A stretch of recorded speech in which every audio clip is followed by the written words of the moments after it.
कभी आपने सुना है भगवान किसी इंसान से जलस हो सकते हैं, और वो भी अपने ही भक्त से? तो ग्रीक मिथोलॉजी के हिसाब से कुछ ऐसा ही हुआ मेडुसा के साथ। मेडुसा एक टाइम पे बहुत सुंदर हुआ करती थी। उनके लंबे बाल और नीली आंखें थी, और बचपन से ही मेडुसा ज्ञान की देवी गॉडेस एथेना की भक्त बनना चाहती थी। गॉडेस एथेना, जो कि बहुत पावरफुल देवी थी, उनका भक्त बनने के लिए बहुत सारे रूल्स थे, और उसमें से एक रूल था कि भक्त को हमेशा वर्जिन रहना पड़ेगा। तो इसीलिए मेडुसा ने कभी शादी नहीं करी, और बड़े होके वो गॉडेस एथेना की बहुत बड़ी भक्त बन गई और उनके मंदिर में ही रहने लग गई। लेकिन मेडुसा इतनी सुंदर थी कि गॉडेस एथेना के टेम्पल में ज्यादातर लोग गॉडेस एथेना की पूजा करने के बजाय सिर्फ मेडुसा को देखने के लिए आने लगे।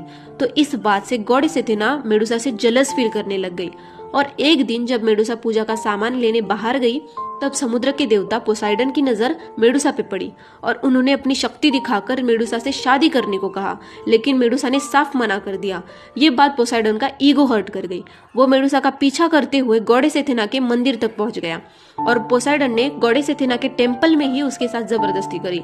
और ये बात जब गॉडेस एथेना को पता लगी, तब उन्होंने गुस्से में आकर मेडुसा को ही श्राप दे दिया, क्योंकि मेडुसा को गॉडेस एथेना से भी ज्यादा सुंदर माना जाता था।